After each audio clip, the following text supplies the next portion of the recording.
பழைய காலத்தில் தேவர்களையும் முனிவர்களையும் கொடூரமாக துன்புறுத்திய ஒரு அசுரன் இருந்தான். அவன்தான் சூரபத்மன்.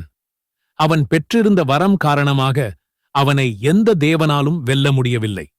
அவனுடைய அட்டகாசம் எல்லை மீறியபோது தேவர்கள் அனைவரும் சிவபெருமானை நாடினர். பக்தி சத்தம் மெதுவாக உயரும்.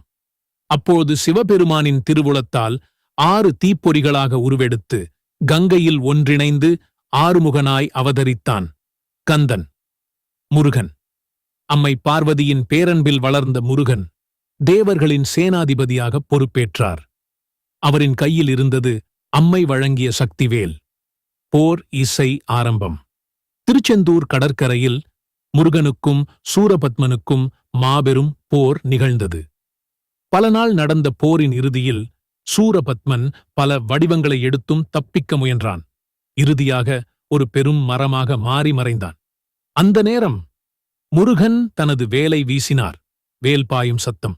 அந்த மரம் 2ஆக பிளந்தது. ஒரு பகுதி மயிலாக, மற்றொரு பகுதி சேவலாக மாறியது. மயிலை முருகன் தனது வாகனமாக ஏற்றார். சேவலை தனது கொடியாக உயர்த்தினார். பக்தி இசை உச்சம். அந்த நாளிலிருந்து தீமையை அழித்து நல்லோரை காக்கும் தெய்வமாக முருகன் விளங்குகிறார்.